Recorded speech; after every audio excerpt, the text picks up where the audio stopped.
Quand je vois le Malawi aujourd'hui, je constate qu'on subit beaucoup de pertes environnementales.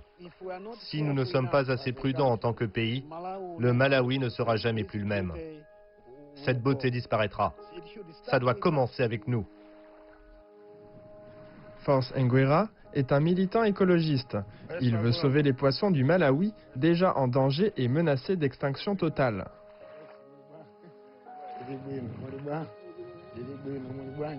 Nous sommes ici pour apprendre aux pêcheurs comment prendre soin du lac. Mais ça ne sera pas facile. Qu'est-ce qu'on fait en période de vache maigre? De juin à août, il n'y a pas de poissons. On doit l'arrêter. Il nous a vus, mais il tire encore sur son filet. À ton avis, où est-ce que tes enfants iront pêcher du poisson plus tard?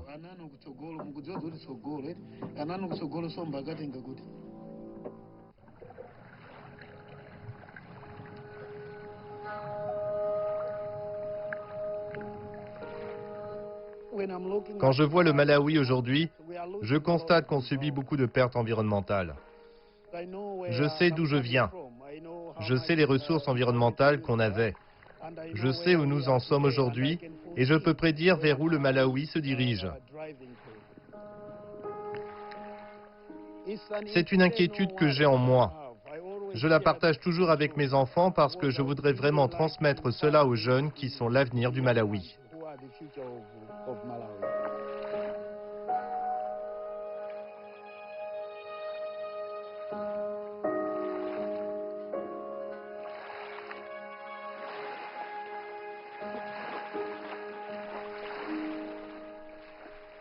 Un bel après-midi sur le lac Malawi. Mais sous la surface, une catastrophe écologique imminente guette. Dans l'eau et sur la terre. L'écosystème du Malawi est arrivé à un point de basculement. C'est le résultat de décennies de surpêche et de déforestation. Je m'appelle Force Nguera. Je viens d'une famille de pêcheurs. Mon père était un pêcheur. Je suis né au bord du lac Malawi, dans le nord du Malawi, dans le district de Rimpu. Mais dans le nord du Malawi, d'où vient Force, il y a encore de l'espoir. Et cet espoir repose en grande partie sur la jeunesse du pays.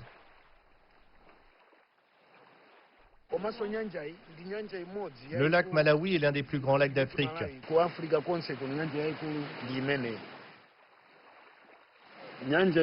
Ce lac est bon pour nous. Il nous donne du poisson et l'eau qui sort de nos robinets provient de ce lac.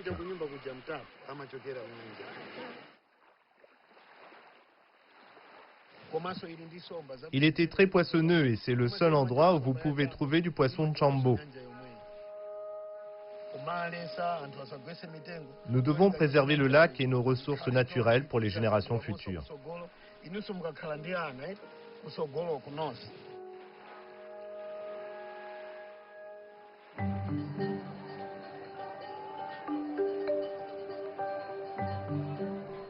Force est un défenseur de l'environnement. Il est le responsable malawite d'une petite ONG appelée Ripple Africa. Dans le district de Nkatabe, on a un certain nombre de problèmes environnementaux. Il y a eu une forte chute des stocks de poissons dans le lac Malawi qui est due à l'immigration des pêcheurs. Et l'autre cause de cette pénurie de poissons dans le lac est l'utilisation des moustiquaires. Elles ont des mailles trop petites pour la pêche. Ce matin, comme tous les lundis, j'ai une petite réunion avec mes collaborateurs. Mon directeur international, Geoff Thurber, est actuellement dans le pays. Il vient au Malawi 2 fois par an. Je vais aussi le rencontrer ce matin. Salut Force. Bonjour. Comment vas-tu? Très bien, et toi? Très bien, content de te revoir. Ravi, moi aussi. Eh bien, je dois vous féliciter. La journée mondiale de la pêche était fantastique. Nous, Ripple Africa, avons réussi là où d'autres organisations ont échoué grâce à notre approche en tant qu'organisation. La plupart des organisations ont une approche du haut vers le bas alors que la nôtre va du bas vers le haut. Les projets n'appartiennent pas à Ripple Africa, ils appartiennent aux communautés elles-mêmes, car elles sont les bénéficiaires directs des ressources naturelles. Aujourd'hui, il travaille pour savoir comment expliquer de la manière la plus simple possible les dangers des moustiquaires pour la pêche. Le message que nous voulons délivrer à la population du Malawi, c'est que la pêche avec des moustiquaires, comme ici, doit cesser. Dans cette marmite, il y a probablement environ 2000 alevins. Oui. Mais si vous les laissez grandir, ils grandissent jusqu'à cette taille. Quand ils attrapent de jeunes chambeaux de cette manière, cela signifie que non seulement ils minimisent la quantité d'argent qu'ils peuvent faire, mais qu'ils tuent aussi des poissons qui auraient pu se reproduire. Aujourd'hui, Force va tester sa méthode. Il visite une communauté traditionnelle qui ne sait rien de la préservation des poissons. C'est si difficile parce que, vous savez, je vais tenter de convaincre des pêcheurs qui ont grandi avec la destruction des poissons. Ce n'est donc pas facile.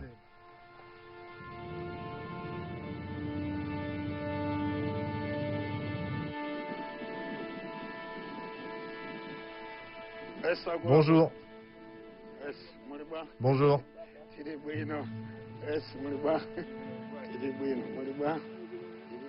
Pour les villageois de Ngala, les prises de poissons de grande taille sont un lointain souvenir.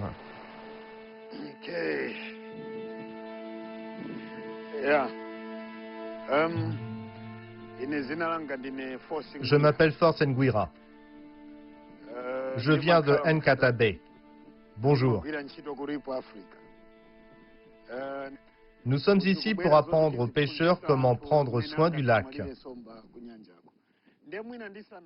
Bien que les pêcheurs aient accepté la rencontre, on voit clairement à l'ambiance que Force devra se montrer très convaincant.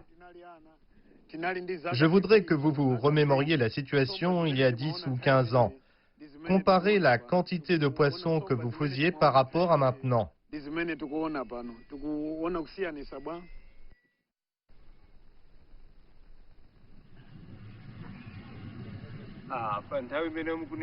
Dans le temps, il faut dire qu'il y avait beaucoup plus de poissons que maintenant.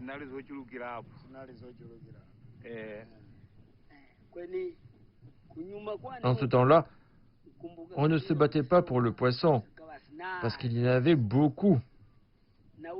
Maintenant, c'est à qui sera le plus malin pour attraper du poisson. Les poissons sont rares et difficiles à trouver.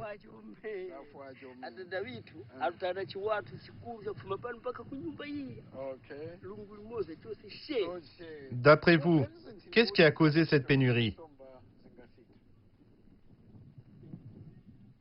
Les jeunes pêcheurs deviennent de plus en plus malins en utilisant de nouvelles méthodes de pêche. Donc le matériel de pêche utilisé provoque la pénurie. Pour illustrer les dommages causés par la surpêche, Force fait une démonstration. Il commence par montrer comment on pêchait avant. Commençons par pêcher petit à petit, par étapes. Prenez le poisson petit à petit. Arrêtons. Voici comment ils faisaient pour pêcher dans le passé. Dans le passé, on permettait aux poissons de se reproduire et ils atteignaient une taille adulte. De nos jours, il y a une surpêche. Maintenant, on attrape beaucoup de poissons. On pêche encore et encore, on prend énormément à chaque fois.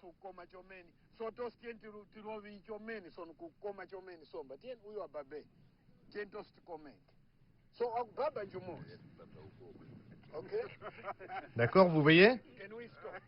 Ok, on peut arrêter? Ce qui se passe, c'est que plus de petits poissons sont capturés qu'il n'en reste pour se reproduire.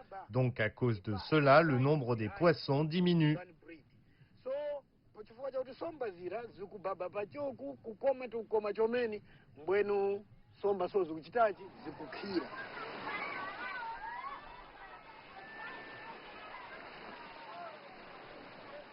Je vais faire une autre démonstration.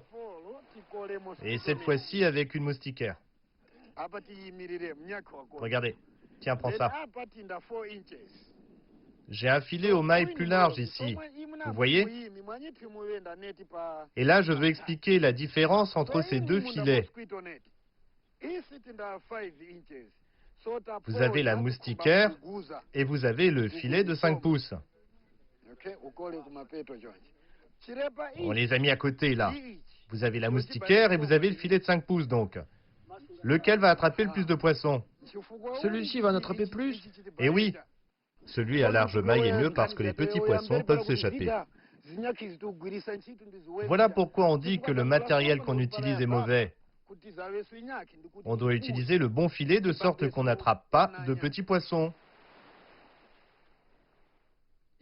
Des questions? N'hésitez pas, hein. On comprend ce que vous dites, mais les humains et les poissons n'ont pas été créés égaux. Les humains sont plus importants que les poissons. Vous ne pensez pas? Dieu nous a donné la responsabilité de prendre soin de la nature, d'en faire bon usage et d'en prendre soin. Mais ce n'est pas la seule objection. Qu'est-ce qu'on fait en période de vache maigre? De juin à août, il n'y a pas de poissons. Donc, quand les poissons commencent à apparaître à nouveau, on en profite. On en attrape autant qu'on peut pour gagner de l'argent, afin d'envoyer nos enfants à l'école, parce qu'on n'a pas d'autre moyen de gagner de l'argent ici. On doit considérer que nos enfants dépendront du lac pour éduquer leurs enfants. S'il n'y a pas de lac, il n'y a pas de poisson. S'il n'y a pas de poisson, il n'y a pas de travail.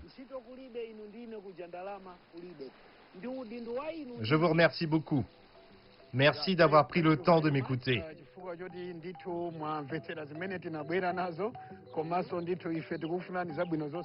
Ce n'est que le début. La prochaine étape, ce sera un certain nombre de campagnes de sensibilisation. Nous voudrions vraiment que chacun des habitants de ce village comprenne le projet de sorte qu'il joue également un rôle dans ce projet.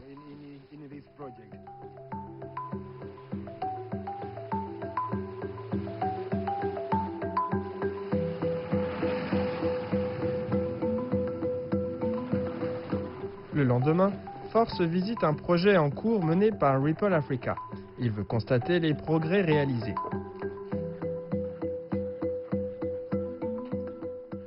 Nous avons identifié 8 zones de reproduction des poissons de Chambo. Et l'une de ces zones de reproduction est la zone de reproduction de Chiwana, où ils conservent ou protègent beaucoup de jeunes Chambo.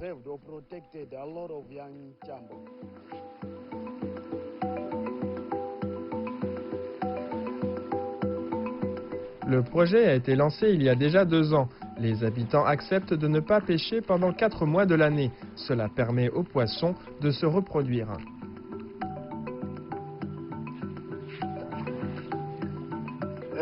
Bonjour, je suis venu pour voir comment se portent les poissons. Il y a beaucoup de poissons ici. On peut en voir partout. On peut voir plus de poissons ici aussi.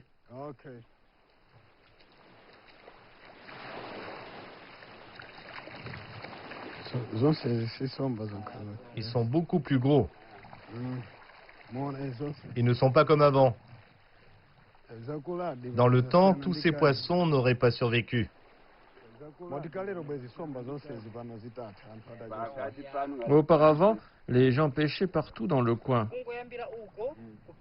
Ils utilisaient des moustiquaires pour attraper les petits poissons.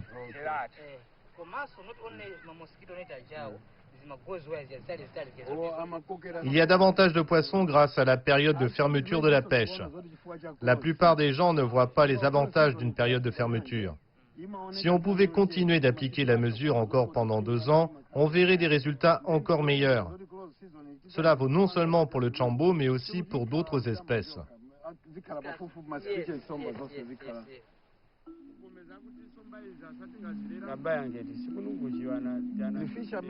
Les pêcheurs de cette zone témoignent du fait qu'ils attrapaient seulement 5 Chambo dans leur filet, mais que cette année, ils peuvent en attraper jusqu'à 70 ou 75. Ils sont donc très fiers du bon travail qu'ils ont accompli et je pense qu'ils peuvent voir un avenir pour leur activité ici. Grâce à ce projet de conservation, tout le monde est davantage sensibilisé. C'est encourageant car il assure la présence de poissons ici pour les générations futures. Nous devons tous être fiers du bon travail que vous réalisez.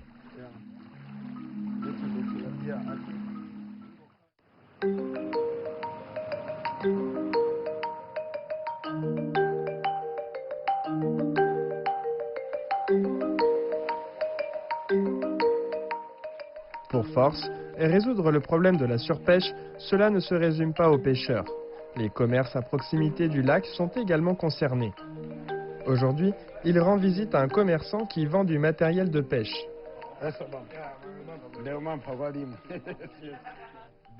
Votre activité dépend principalement de la pêche. S'il n'y a plus de poissons, c'en est fini de votre commerce. Les pêcheurs, la communauté et les commerces doivent travailler ensemble.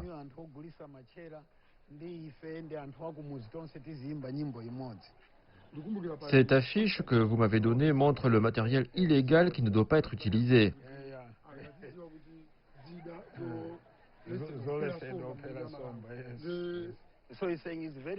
Il dit qu'il est tout à fait prêt à travailler avec Ripple Africa et à inciter les gens à acheter le bon matériel dans les boutiques.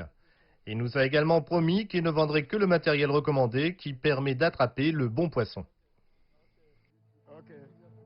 Plus tard, Force retourne à Chiwana.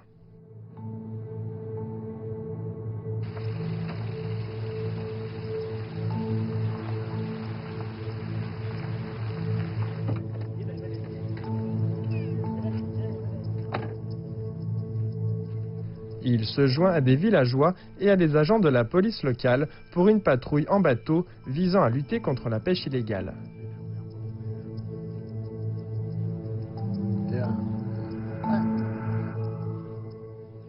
Est-ce qu'on a assez de carburant? Parce qu'il y en a d'autres qui viennent à moto. Quiconque pêche avec du matériel illégal sera arrêté ce soir. Je pense qu'on va en trouver. Ok, qu'ils viennent. Ce sont les gens que je cherche. Ce sont les gars que je veux. Ceux qui utilisent des moustiquaires. Je les attends, moi. Je vais leur faire leur fête.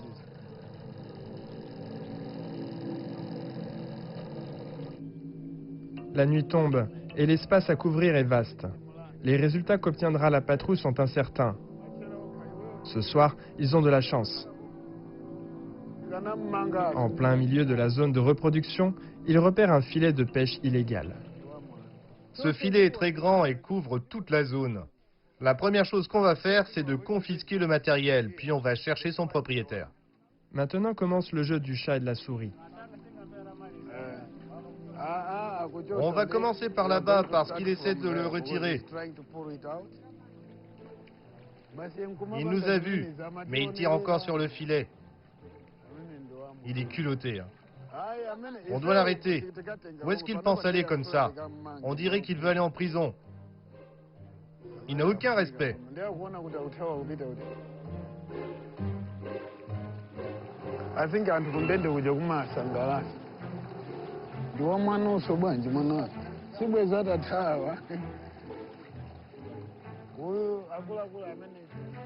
En dépit de ce qui risque de lui arriver s'il est arrêté, le pêcheur est obsédé par son filet. Saisissons le filet pour qu'on puisse l'attraper. Il est stupide.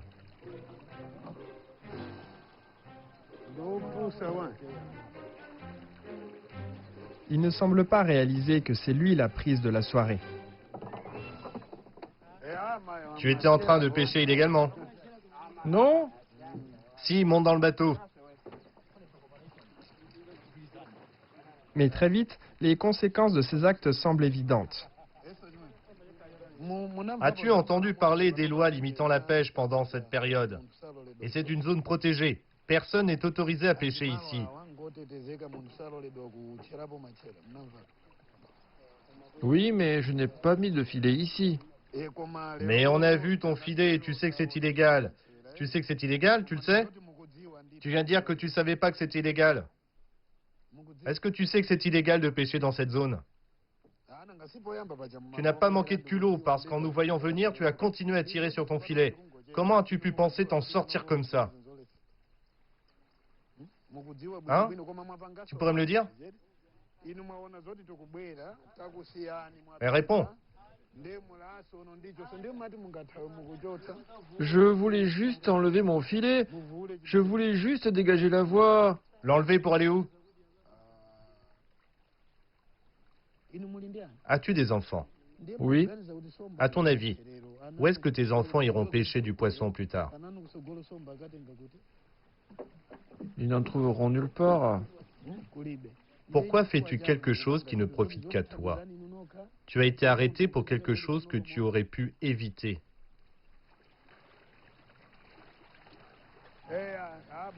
Bon voilà, je pense qu'on a terminé. On peut dire qu'on a fait du bon travail aujourd'hui.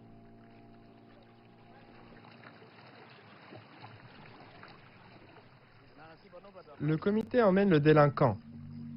Il va passer la nuit dans une cellule de police. Il encourt une amende ou même une peine de prison.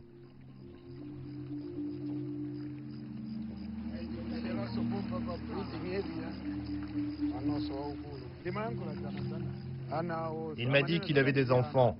Comment ces enfants vont-ils profiter du poisson de Chambo quand ils seront grands?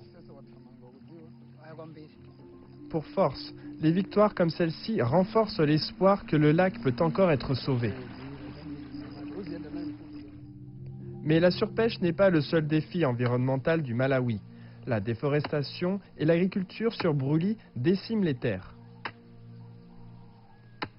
Toutes les 10 minutes, une surface de forêt équivalente à un terrain de foot est coupée.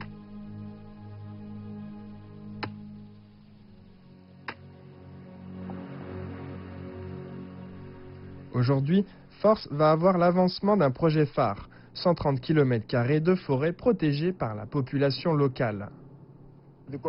Les membres de la communauté font des patrouilles dans les collines pour voir s'il n'y a pas d'activité illégale. Ce qu'on va faire, c'est avoir une conversation parce que la saison des feux de brousse vient juste de se terminer. Je voudrais savoir comment ça s'est passé. On est maintenant arrivé à Kandoli. Ce sont les membres du comité avec lesquels nous travaillons. Ils vont nous emmener dans les collines de Kandoli. Bonjour. Pouvez-vous nous montrer le chemin de la colline afin qu'on puisse voir ce qui se passe là-haut? Force se joint à un comité de villageois qui patrouille régulièrement dans la forêt. Ils sont à l'affût des feux de brousse et de l'abattage illégal des arbres. Parfois, des gens allument des feux de brousse dans les collines. Ils brûlent également des maisons. Ça brûle aussi les jeunes arbres qui pourraient être utilisés à l'avenir. Ils grimpent jusqu'à un point d'observation duquel on peut voir la réserve. Avant, les gens abattaient beaucoup d'arbres. Maintenant, nous avons des lois et des règlements empêchant les gens d'abattre les arbres et d'allumer des feux dans la nature. Personne n'est autorisé à couper un arbre vivant dans la zone protégée. Si on vous trouve en train de le faire, la communauté vous amène devant le chef. Et ils vous feront payer une amende de 50 000 kwacha. Ils discutent aussi des efforts faits par la communauté pour protéger la forêt. Est-ce que ça a beaucoup brûlé ici cette année?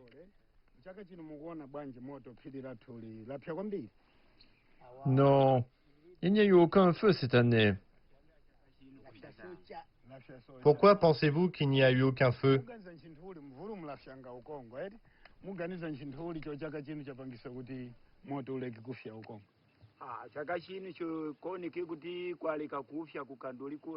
Parce que cette année, on avait une zone par feu. Et vous nous apprenez comment prévenir les incendies. N'est-ce pas?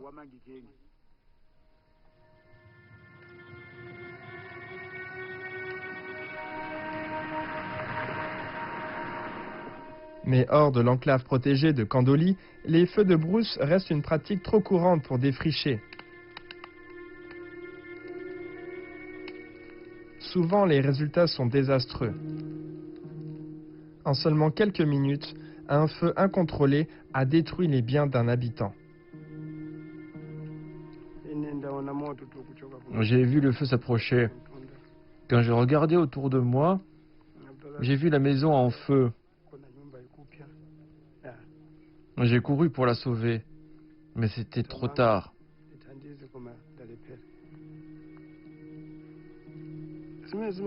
Voilà comment ces incendies commencent. Les gens brûlent la brousse parce qu'ils veulent planter des cultures ou parce qu'elle est envahie par la végétation. J'ai perdu beaucoup d'argent parce que j'ai payé pour les briques et le toit. Je suis très en colère.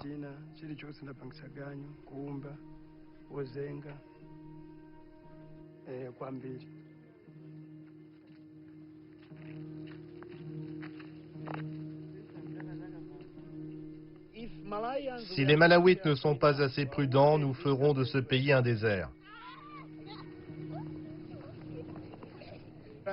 Je pense que quelque chose doit être fait pour changer le Malawi. Mais aujourd'hui, la journée commence sur une note plus heureuse. Force a prévu quelque chose de spécial pour sa fille Grace.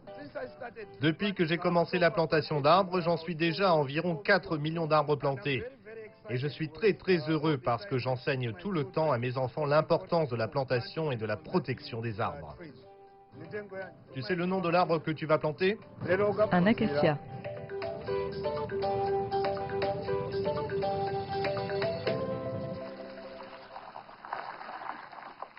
Ça y est, on est arrivé. Ok, super. Allons-y. Allons planter des arbres.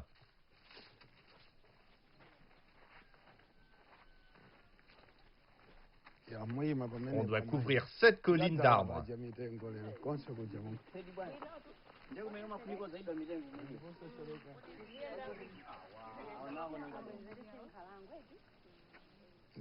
C'est l'arbre que tu vas planter.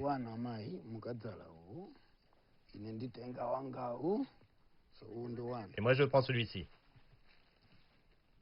On va planter les arbres ici. On met les arbres ici. Voici comment tu creuses le trou. On fait comme ça. Essaye.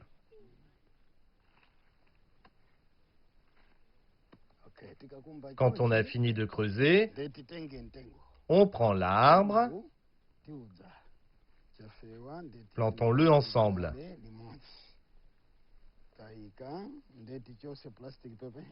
Et voilà, on fait comme ça. Maintenant, on a un arbre qu'on pourra aller voir. Quand il aura grandi, on pourra encore venir voir cet arbre qu'on a planté et c'est notre arbre. Nous sommes donc très heureux. Merci d'avoir planté l'arbre. Tu pourras en planter plus à l'avenir.